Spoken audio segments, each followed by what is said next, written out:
예, 오늘의 정찰 토픽 두 번째입니다. 정말 이거는 정말 화가 나려고 합니다. 화가 나려고 합니다. 2차 종합특검 이야기가 나와서 이게 도대체 뭐 하는 것이냐. 또 특검하겠다. 그리고 경찰의 특별수사본부를 만들겠다. 자, 이거 이재명 정권 몰락길 이렇게 제가 아이템을 잡아놓고 준비를 하는데 조금 전에 속보가 들어온 겁니다. 이 관련 속보입니다. 일단 그 속보를 같이 이제 분석을 해드릴 텐데 그 전에 소위 민중기 특검이 있죠. 그 민중기 특검이 오늘 오세훈 서울시장을 기소를 했습니다. 기소를 했습니다. 오세훈 서울시장이 정치 브로커 명태균 씨로부터 여론조사를 의뢰하고 비용을 대납하게 했다는 의혹을 수사를 했다. 그래서 민중기 특검팀이 김건희 특검이죠. 기소를 했는데 이게 별건이죠.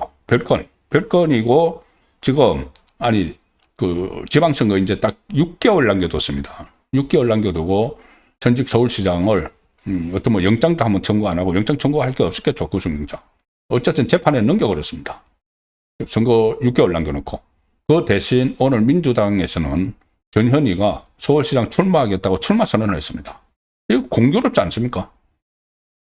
이걸 현직 서울시장 유력한 그 후보인 현직 서울시장을 기소한다 이렇게 특검은 발표를 하고 전현희는 서울시장 출마 선언하고 그리고 오세훈 시장하고 강철원 전 서울시 정무부시장 사업가 김한정 씨 등을 정치자금법 위반 혐의로 기소했다. 김건희 특검에서 정치자금법까지다 해서 기소를 했다.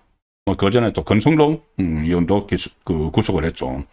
그러니까 별건도 막 이렇게 벌여주고 있는데 별건 수사도 강철원 전 부시장은 2021년 4월 서울시장 보궐선거 때 오세훈 시장 쪽 캠프 비서실장을 지냈고 김한정 씨는 뭐 많이 알려진 대로 후원회장 오 시장을 후원회장으로 있으면서 여론조사 비용을 대신 지불했다는 그런 의혹을 사고 있죠.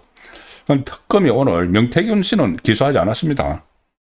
특검 관계자는 이 명태균 씨를 피의자로 전환하거나 기소할 계획이 있느냐 기자들이 물어봤는데 이 사건의 본질은 김한정 씨가 여론조사 비용을 대납한 것이고 서울시와 강철원 전 부시장이 여론조사 결과를 받은 것인 만큼 명 씨를 피의자로 전환할 수가 없게 됐다.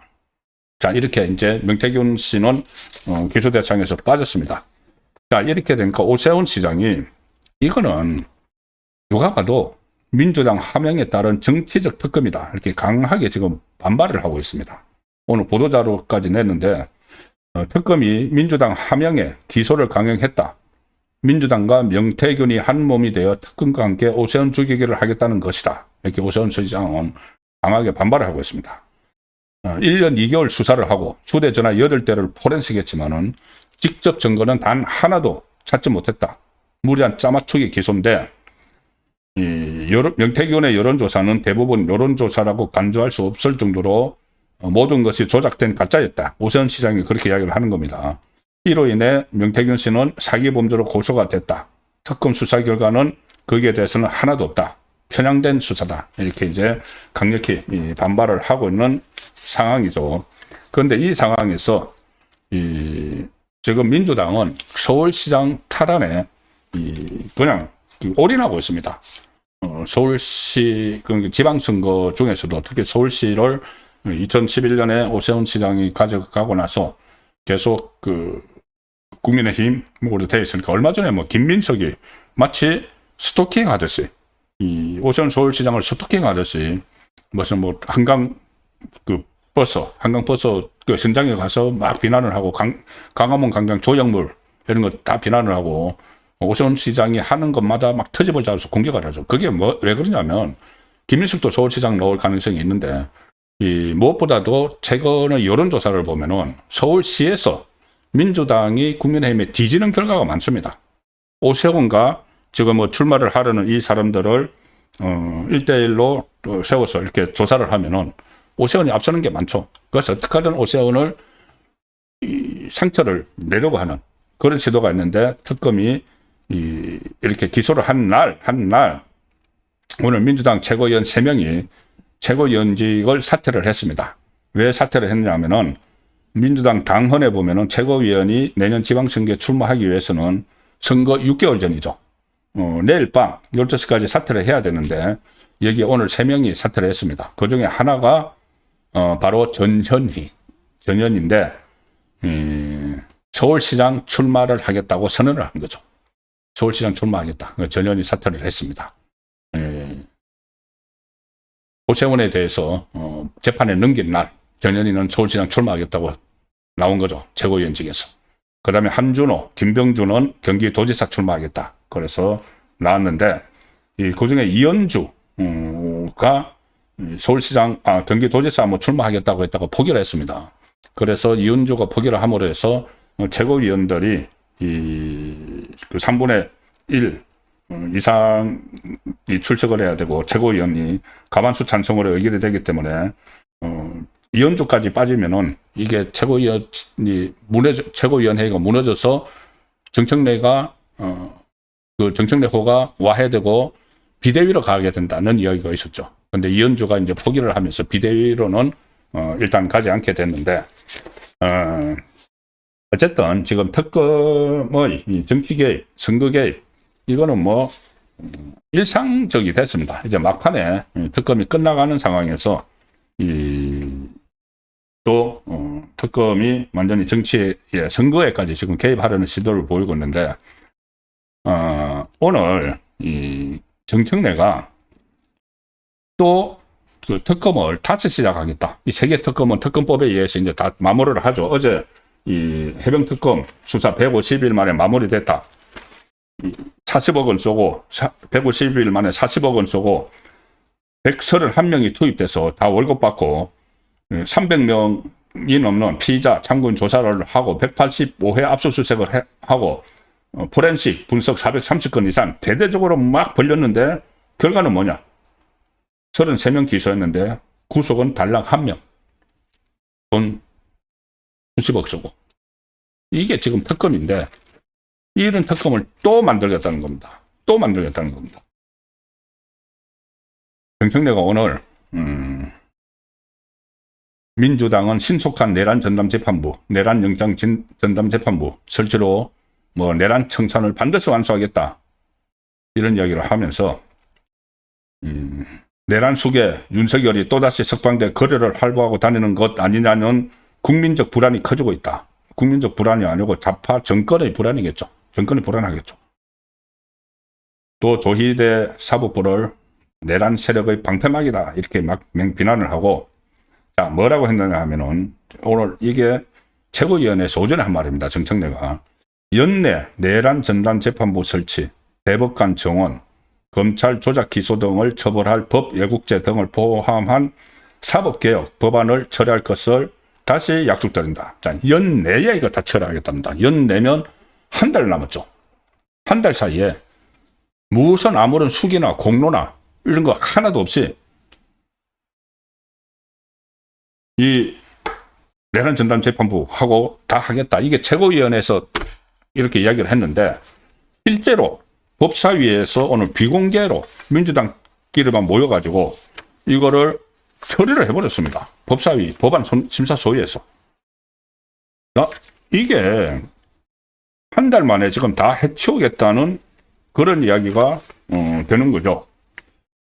이 법안을 이제 통과를 시키려면은 이 법안을 발의를 해서, 그 다음에 그 법안 심사 소위에서 논의를 해서, 그 다음에 상임위 전체 회의, 이 법사위, 다른 상임위에서 하면은 법사위로 다시 넘어오는데, 법사위에서 법사위들이 법사위에서 만드는 법안은 법사위에서 전체 회의를 하죠. 그 다음에 이제 뭐 본회의 날짜 잡아서 본회의에 가서 땅땅 두드리면은 이 정부로 넘어가서 국무회의에서 심의 의결을 하고, 그리고 공표를 하면은 이제 법안이 발효되는 거죠. 그 과정을 12월 한 달 안에 다 해치우겠다는 겁니다. 12월 한 달 안에. 그리고 실제로 오늘 내란 전담 재판부 설치법, 법 왜곡죄, 이런 것들이 국회 법사위 법안 심사 소위 1소위를 통과했다. 조금 전에 이게 확인이 됐습니다. 조금 전에. 오늘 비공개 회의를 열었는데 법안심사 1소위가 내란 전담재판부 설치법, 법 왜곡죄, 공수처법을 통과시켰다. 이렇게 발표를 했습니다. 김용민이 법안심사 1소위 위원장인데 내란 전담재판부 신설법이 법사위 전체 회의와 본회의를 통과하면 1심과 항소심에서 내란 전담재판부를 설치하게 된다. 내란 전담 영장판사도 새롭게 임명해서 재판하도록 하는 내용이다. 자, 제가 계속 말씀드렸죠. 이게 이 본인들이 위헌적인 내란 특별재판부, 내란 전담재판부를 만들어서 지기현 부장판사가 하는 재판을 가져가려고 하는 거죠. 가져가려고 하는 건데 이게 법 만드는 게 간단한 일이 아니고 법을 만들어서 통과를 시키더라도 지기현 판사로부터 윤석열 전 대통령에 대한 재판권을 뺏어가면은 그 내란 전담재판부에서 오랫동안 또 사건을 다시 들여다봐야 되죠. 그럼 1월 18일이 지나버립니다. 1월 18일이 윤석열 전 대통령이 구속된 지 6개월 되는 날입니다. 그래서 6개월 동안 1심 선고가 안 나오면은 석방을 하도록 돼 있죠. 그런데 물론 거기에 이제 다시 다른 제목을 가지고 뭐 소위 지금 이적죄 지금 재판이 시작된 그거 가지고 다시 그 구속을 연장을 할 수도 있다는 말이 나오지만은 그게 구속 연장을 그 법원에서 할지 안 할지도 불투명하죠. 거기도 서울중앙지법 안에 있기 때문에 못 믿겠다는 거죠. 조희대 재판부는 못 믿겠다는 거죠. 그래서 최악의 경우 그때 한겨레에서 뭐 4가지 시나리오 분석을 했듯이 최악의 경우가 그 윤석열 전 대통령이 석방된 상황에서 무죄 선고를 받는 경우죠. 그래서 그걸 막기 위해서 내란 전담 재판부를 하는데 내란 전담 재판부 하면은 이게 이 시간이 더 끌어져서 내년 1월 18일이 지나면은 윤석열 전 대통령이 석방되는 것 아니냐. 이런 우려가 있으니까는 이 좌파 정권에서 또 뭘 하나 더 하느냐 하면은 이건 완전히 법을 자기들 마음대로 합니다. 뭘 하느냐 하면은 이 구속기간을 내란과 외환 관련 범죄에 대해서는 1심 구속기간을 1년까지 연장하도록 한다. 이게 지금 6개월이지 않습니까?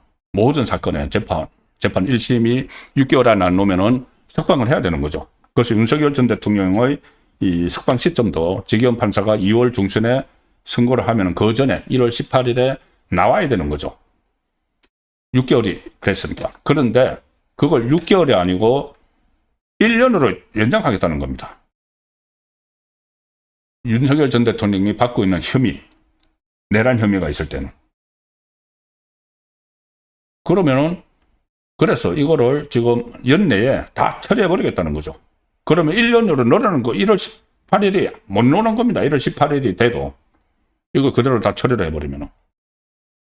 그러니까 할 수 있는 모든 꼼수는 지금 다 쓰고 있는 상황인데, 내란 전담 재판부 설치법, 오늘 그 법안심사 소위에서 법 왜곡죄, 공수처법, 이걸 다 통과시켰다. 이 내란 전담 재판부, 그 전에 위헌 소지가 있다고 해서 마치 안 할 것처럼 했는데, 여기에서는 추천위원회 구성을 헌법재판소장 3명이 추천을 하고, 현재 소장이 3명을 추천하고, 법무부 장관이 3명을 추천을 하고, 판사회의가 3명을 추천해서 9명이 그 내란 전담 재판 그 판사들을 선출하는 그것을 구성을 한다는 겁니다. 9명. 헌법재판소장. 이재명, 과거에 그 재판 거래 의혹이 있던 그 사건, 건천일 재판 거래 의혹이 있던 그 사건에서 이재명에게 무죄 준 대법관이 지금 그 자리에 가 있죠. 헌법재판소장. 그 사람이 3명. 법무부 장관 누굽니까? 정성호 친명자장 정성호가 3명. 판사회의. 판사회의는 주로 좌파 판사들이 참여를 많이 하죠. 그래서 3명. 이렇게 해서 확실하게 윤석열 전 대통령을 유죄 선고할 재판부를 꾸리겠다는 겁니다. 그리고 구속 기간을 내란과 외환 관련 범죄에 대해서는 1년까지 연장할 수 있도록 하는 내용도 담았다. 자, 이렇게 하니까 국민의힘 의원들은 반발하면서 퇴장을 해버렸고, 민주당 소위의원들끼리 남아서 이것을 땅땅 두드려 버린 겁니다. 특히 연내 처리로 목표를 한다.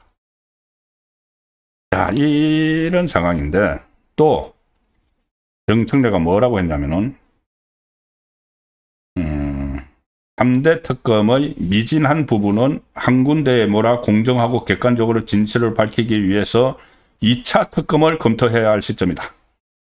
2차 특검을 정말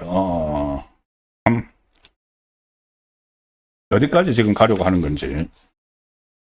2차 특검을 하겠다. 물론 이 장동혁 대표는 여기에 대해서 성과 없이 지금 예산만 왕창 쓰고 있다. 정치 특검이 266억 원 혈세를 퍼붓고 대규모 인력을 투입을 했지만 맹탕 수사로 실패한 특검으로 이미 판명이 났는데 거기다가 또 특검을 만들겠다는 이야기냐, 이런 이야기들도 나오고 있는데, 이게 지금 이재명이 다 지시를 하고 있습니다. 그것을 오늘 이재명이 이렇게 노출을 했습니다. 이재명이 오늘 X 옛 트위터에 무슨 글을 올렸느냐 하면은 이재명이 SNS에 올린 글입니다. 전쟁 날 뻔했다. 위대한 대한 국민이 막았다. 전쟁 날 뻔했다. 뭐냐면은 비상계엄령 사태 때, 비상계엄령을 할 때, 그때 오늘 한겨레가 어떤 제보자의 말을 인용을 해서 북한의 대남 오물풍선 살포보다 국군 심리전단의 대북전단 살포가 먼저 됐다. 이런 것을 한겨레가 익명의 제보자한테 제보를 받았다고 보도를 했습니다. 그러니까 지금 북한이 계속 오물풍선을 날리고, 그때 다 기억하시지 않습니까? 오물풍선을 날리고 하니까 대응해서 이거를 대북전단을 뿌리고 했는데, 심리전단에서, 국군 심리전단에서 대북전단을 먼저 뿌렸다. 이렇게 당시 아마 사병으로 복무했던 사람 같은데 2023년에서 2024년 근무를 했으면은 사병으로 복무한 어떤 사람을 익명의 제보를 받았다고 하면서 그런 내용을 썼습니다. 그러니까 이것을 이재명이 덜컹 받아서 전쟁 날 뻔했다. 계엄 명분으로 전쟁을 개시하려고 군대를 시켜 북한의 풍선까지 날렸다. 곳곳에 숨겨진 내란 행위를 방치하면 언젠가 반드시 재발한다. 자, 이 이야기를 딱 하고 나서 무슨 또다시 2차 종합 특검을 하겠다. 경찰이 특별수사본부 만들어서 이 특검들이 하던 거 계속 이어서 수사하겠다. 이런 말이 지금 쏟아져 나오고 있고, 이 내란 전남재판부 연내에 다 끝내겠다. 이런 말까지 나오고 있습니다. 아니, 이건 오물풍선보다 혹시 만에 하나 국군 심리전단이 대북전단을 먼저 보냈다고 해도 그 국군 심리전단에서 하는 일이죠. 그리고 오물풍선, 그때 김여정이 막 내려보는 오물풍선 이전에 북한의 무인기가 용산 상공까지 날아갔었습니다. 그런 데 대해서 대응하는 차원에서 무인기도 띄우고 한 건데, 그건 당연히 심리전 부대에서 하는 일이죠. 그걸 마치 그때 조은석 특검이 외환죄까지 만들기 위해서 북한을 자극을 해서 북한이 도발을 하도록 해서 그것을 빌미로 비상계엄을 선포하려고 했다. 이런 특검의 황당한 논리가 있었는데, 그걸 이재명이 그대로 받아들여서 전쟁 날 뻔했다. 이렇게 이야기하면서 내란 행위 방치하면 언젠가 재발한다. 이렇게 지시를 하니까 갑자기 종합특검, 경찰특별수사본부, 이런 이야기가 지금 나오고 있는 겁니다. 경찰청 국가수사본부가 3대 특검이 마무리하지 못한 사건들을 넘겨받아서 수사를 이어가겠다. 그래서 3대 특검 특별수사본부를 오늘 공식 발족을 했다는 이야기까지도 나오고 있습니다. 내란죄, 외환죄, 구속기간 1년으로 연장, 이 기사들이 지금 좌파 매체에서 MBC가 단독으로 막 보도를 하고 있습니다. 일종의 여론을 떠보는 거죠. 조금 전에 말씀드린 대로 윤석열 전 대통령이 석방되지 못하도록 6개월인데, 지금 1심까지 구속기간 6개월인데 1년으로 연장하겠다. 그리고 1심부터 내란 재판부 만들겠다. 그 전에 2심부터 만든다. 뭐 이런 이야기가 있었는데 1심에서 지기현 부장판사에게 맡겨놓으면 안 된다. 그래서 아예 1심부터 한다. 그런데 시가를 걸면은 또 석방이 돼야 되니까 윤석열 전 대통령이 석방 안 되도록 그것도 법으로 막으면 되지. 6개월, 1년으로 하지. 이거 완전히 어떤 법리적인 검토나 이런 거 다른 국가의 충돌성 뭐 이런 거 하나도 생각 안 하고 그때그때 적극적으로 아이디어 깨내가지고 장겨내가지고 이렇게 죽을 깨를 막 내고 있는 것 아닌가 싶습니다. 그래서 제가 이 정권 몰락의 길처럼 보인다는 말씀을 드렸습니다.